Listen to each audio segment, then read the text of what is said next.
Hello and welcome to this week's EMBN show. And on today's show, we have a special guest in who will be discussing some of the points raised by you guys on a recent feature we did about travelling and charging your e-mountain bike.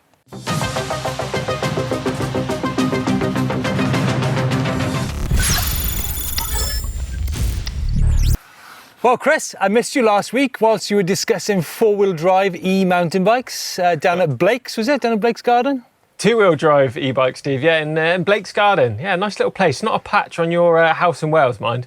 Oh, I don't know, but definitely had a green flavour on there. I think, what's the flavour this week? I'm on the maroon, what's this, maroon, burgundy? I'm on the, definitely a wine flavour this week, isn't it? Definitely on the wine, yeah, kind of feeling a bit like a blackberry today, actually. Right. Right, the news this week. Well, YT have recently launched a new Shred spec to their very popular Decoy bike. This is 170mm travel and comes in a range of specifications, but it's got a coil shock for those guys who want to go and hit the bike park. That's going to be something close to your heart there, Chris, right?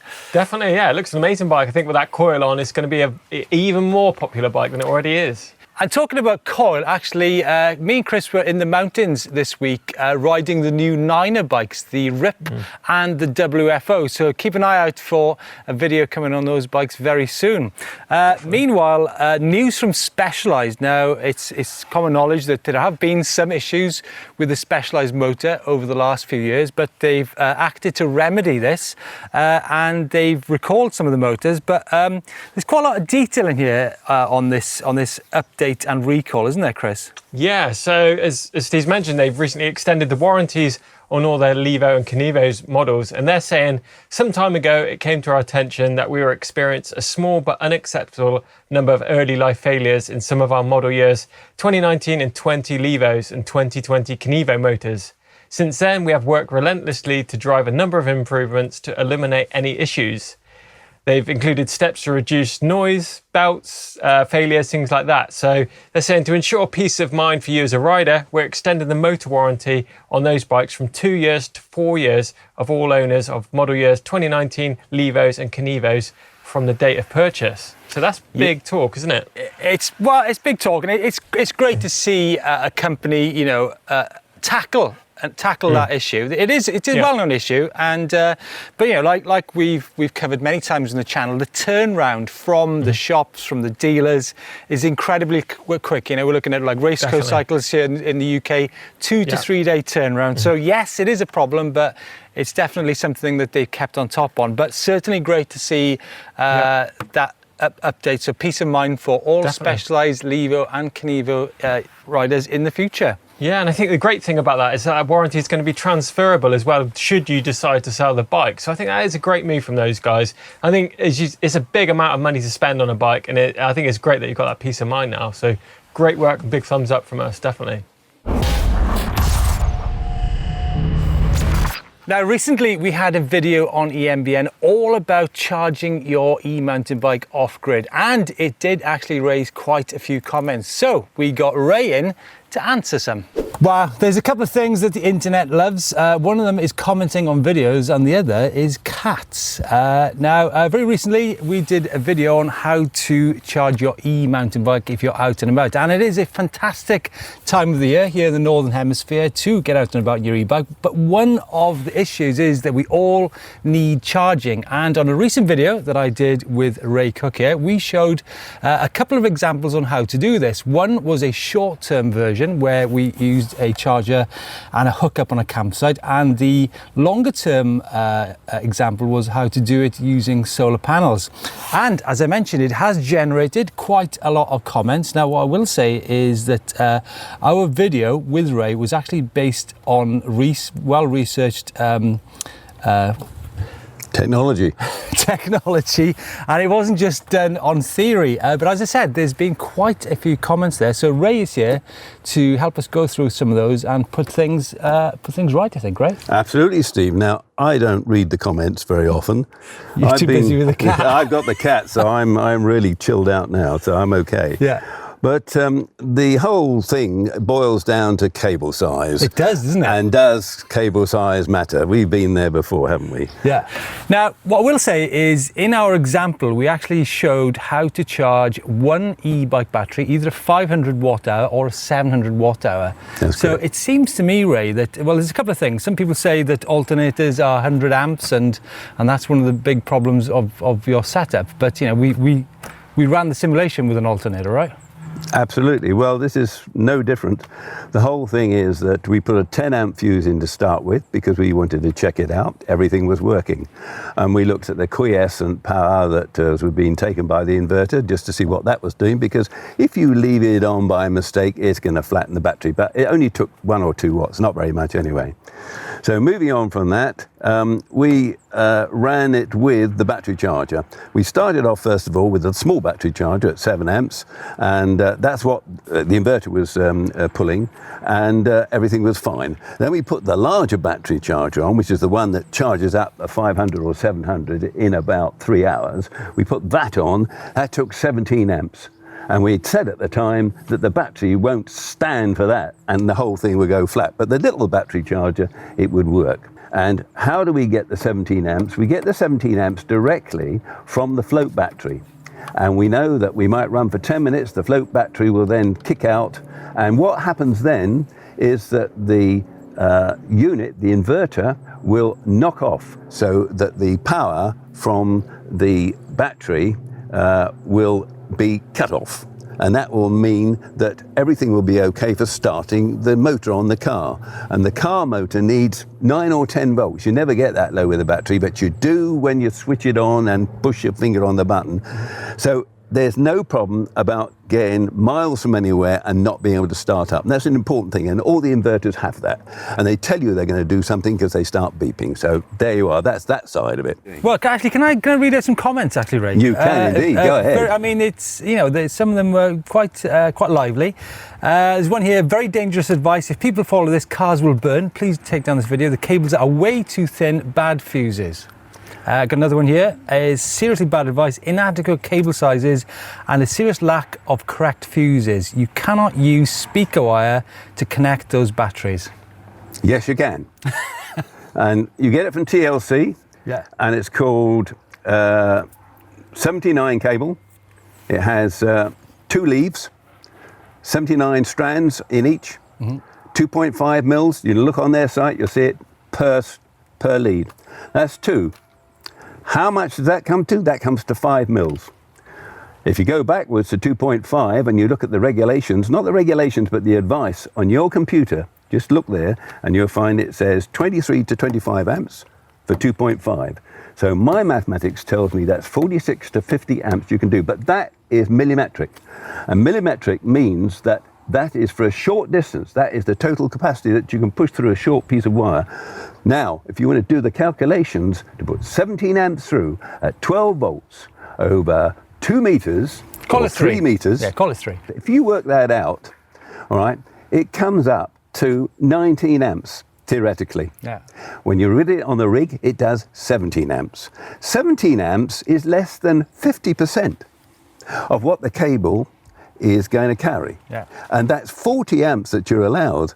So there you go. Now, clearly, if I'm putting Ray's system into my vehicle, I'm going to be quite concerned about some of these comments. So looking at the heat comments, I actually went down to Ray's lab, his shed, to check all this out, and nothing seemed to be going on really, Ray. Well, it wasn't, not with the cables, because they're very cool. We put a thermodyne on it and we looked at the cables and they stayed at ambient temperature. But the problem with low voltage stuff, especially 12 volts, not so much with 24 volts, which is my preferred operational voltage, is that the connections get hot. And when we put the camera onto the terminals, the 4 terminals there, they were all singing away at about 5 to 6 degrees and moving upwards. So what was happening there was that if I'd had a bad terminal there, that temperature would have gone right up to maybe 100, 150 degrees C. Copper's a good conductor. Straight down the line, the covering goes, that drops on, there's a short circuit, a burnout and a fire. And that's what you get for using 12 volts. And we never got it on 24 volts because the amperage was half. Yeah. So let's go to a quick look at your bikes. When you get your bike, it's 36 volts. That's a lot safer. a lot safer than 12 volts. And that's a very good thing with the Lion batteries that are coming. So there you are. That answers the question, why do cables burn out? They burn out because they are secondary faults, not primary faults, guys. Remember that one. Make sure your connections are tight, because if they aren't, you lose your friends. Right, on the channel this week, on Friday we've got a video all about steep or shallow, hard or easy. Now, it's always bugged me while I'm out in the mountains, is it quicker and is it more efficient to ride up a steep slope or a shallow one? So we've actually gone out to find out all the details on those hills. Right, so it's time for Climb of the Week, and this week we've got an amazing entry, and this is Trip of the Week rather than the Climb of the Week. It looks like Paul, he's had an amazing time bike packing in the Lake District, and he's riding his fully loaded up Orbea Wild FSH10. He's got a big piggyback battery on there. He says e-bike packing is epic. Steve definitely needs to do a feature on it. He would absolutely love it, and I think you're on that pretty soon, Steve, aren't you? Yes, well, actually keep an eye out on the channel, because we have got a monster backpacking, bikepacking, well, adventure trip. It isn't bikepacking, it's more a journey through a country. So yeah, keep tuned, and we've got something for you, Paul, which you might be very, very interested in. Very, very interested. Nice. Okay, so it is time for tech. So let's quickly have a look at this link. This is Bart, has been busy here. He rides a Talent eMTB Pro and is from Brie in Belgium.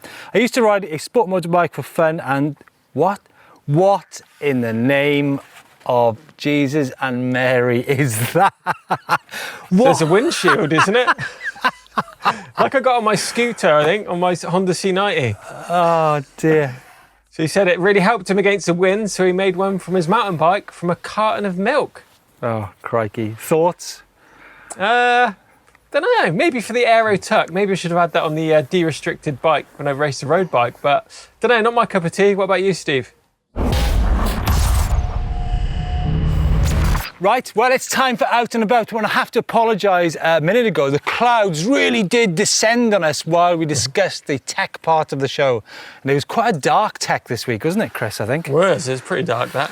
Yes, so Out and About, well, this here is from Connor. Riding some trails up in Rivington, Lancashire. He says, taking Blake's advice here and switching the GoPro angles up on a run down one of our local tracks called Special K at Rivington on my Norca side VLT C3, followed by my mate on his Mondraker Level R. Now that's a really nice bike. Cool. Good to see you representing there, Connor. Great footage, looks like a fantastic trail. Definitely, nice. We've got Keith here. He sent in a pic of Harry having a great time out in Chamonix on his Cube Acid 240 Hybrid Youth after having a big day out on the hill exploring trails out in Chamonix. Looks like he's having an amazing time. Yes, and meanwhile, out on their levers up in Callander in Scotland is Brian and Tubbs. Tubbs, that reminds me, was that Tubbs from League of Gentlemen? Anyhow, they've submitted a video of some great drone footage that looks like a fantastic place to ride, and that trail winding its way over the mountain there, that is simply amazing. Brian and Tubbs, absolutely fantastic. So yeah, please keep your videos and photographs coming in. I think, you know, this part of the show really does show where you can get to on your e-mountain bike. Some fantastic inspirational places all over the world. Definitely. Right, it's time to see all the bikes from all over the world to see if we're going to get a nice or a super nice. It is the Bike Vault. Are you ready, Steve? I am ready. Well, kicking it off with this great looking spot is Roger, and he's riding a converted 2019 Cube analog bike. He's running a Bafang BS01B motor with a 630 watt-hour battery, and he's riding up at Windscar Reservoir near Windle Edge. He says, this is my halfway rest point on my Trans-Pennine trail ride, 18 miles from home. He's 77 years old, and he built this bike from new 1,500 miles ago. That's got to be a super nice, right? It's got to be. Old and treacherous, showing they can still do it, eh? Sure. I'm only joking, that's got to be the Surrey Hills, that photograph there. Yes, yeah. It's Mark, but his Specialized Lever Turbo Comp. He says, been riding the Surrey Hills for years, but age 57. Wow, is this like a OAP edition? I I'm think. going to be careful what I say here. I was going to say OAP, but that's a bit rude, isn't it? The mature 57 audience. is not far off my age. So decided to go e-biking. Anyhow, it's like being a fit 40-year-old again. Superb. Can't wait for this winter. Bring on the mud. I love those thoughts, Mark. Fantastic. Definitely. That is. Are you going to give him super nice for that? Super nice. Sure. Yeah. Right, we've got a bit of a different angle going on here. I like this shot, actually. This is Edward, and he's loving his white E160 RS out on the trails of Merthyr Tydfil. He says first time on his first e-bike up a big hill that he's always hated. Giggling all the way up, hitting the assistance limit. Now that, I think we can all relate to on our first e-bike ride. I'm going to give that one a super nice. Yeah, whoa, look at this stunning shot here from Jandry with the shiny new Trek Rail 9.8. Really do like those Trek Rails, Chris. Look Nice, good, aren't don't they? Yeah. This shot was taken in St Ives, but not in the UK, but in northern Sydney, Australia. Jandry says, getting an e-bike has opened the world of mountain biking for me. I never knew this beautiful stream existed just a kilometre away from my sister's place. Nice. Super nice. Super nice shot, definitely. Whoa, is that Bike Park Wales in the sun? Never been there in the sun myself, but it looks pretty cool. And this is Craig. He's had the recently updated Bosch motor in his Mondraker Crafty RR. That's a 2020 model, and he's out testing it at Bike Park Wales and is absolutely blown away by how good that new update is. That is a nice shot. Yeah, it is. Bike Park Wales, and the skies, I tell you, will be dark over Bike Park Wales now. It is 40 miles to the west of where I am. Actually, the skies will be lighter over that way and darker in Australia. Anyhow, looking at a lovely pair here. Charles has been shredding the trails of the Raging River Trails near Seattle, Washington on his Trek Rail 9.8 XT and his friend's Bull's Cophead AM1. This, he says, is our morning workout ride, 22 miles up mountains through the woods. Pictures taken at apex of the hill, 3,000 feet up, and in the distance there is Mount Rainier. We went to Mount Rainier, didn't we? Yeah, the Pacific Rim of Fire. Never been. What do you think of the shot? Super nice. Super nice. Got to be a super nice. Not me and you. Me and the wife. Oh, damn! You cheating on me. Anyway, super nice. Super nice. We've got another gorgeous pair here, and this is from Ben and Dan, and they're riding 2019 Levo, and Dan's on a 2020 Canyon Spectral On TF7. That's a nice bike. He's out for a ride in the Black Rocks in Derbyshire and the Peak District in the UK. Ben says, I finally managed to convince one of my mates to buy an e-bike, so he's got a riding buddy now. He says this shot was taken up near the top of Black Rock, just about to drop into a steep, rocky and a bit of a loamy downhill run. That's got to be a super nice. Yeah, super nice there from Derbyshire. Never heard that one before. Anyhow, a small rainbow there. This is Paul, who's been out for a wet Sunday ride in Gisborne Forest on his Cube Stereo. That is nice. And meanwhile, Jeff is chilling out at the Shire House after turbocharging his health atop Galbraith Mountain in Bellingham. Whoa, another Pacific Northwest shot there. This is on his 2019 Turbo Levo Comp carbon. He says e-bike has saved him from 2 knee operations. That is nice. Nice, and the final shot coming in from Hugh. This is a nice shot here. He's riding a 2020 Ghost Slammer X3.7, and he's from Llanstefan. Is that near you, Steve? That is actually, do you know what, Hugh? That is literally a minute away from where I come from. Really? He says checking out some local beauty spots along the coastal path, having a chill day out with his girlfriend. Yeah. I think that has got to be a super nice, I think, to end it. Yeah. But it's all about the bike of the week, Steve. Yes, the bike of the week this week. Actually, you guys have been slamming it on the photographs on the Bike Vault. But I think bike of the week for me, like I said, I really like the Trek Rail, and I think it has to go to Jandry this week. That is fantastic. A bit of sun poking through there with a great backdrop. Nice one, Jandry, bike of the week. Yep. And yeah, like I said, Kim come in, absolutely slammed. Yeah.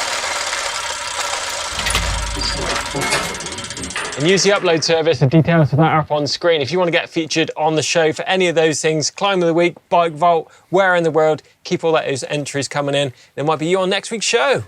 Yeah, And Jane has just upset the camera, but never mind. Thanks for joining us on this week's EMBN show. Please let us know your thoughts on everything on the show, especially, you know, the specialized motors. Raise feedback about charging off grid, and keep your photographs coming. Let's see what you've been doing. And Chris, see you in a different colour and a different life next week, eh? I will do. See you next week. Bye. Cheers. Bye. Do you want to put the pizza on? Can I stop it? You stop it and put the pizza on, I think.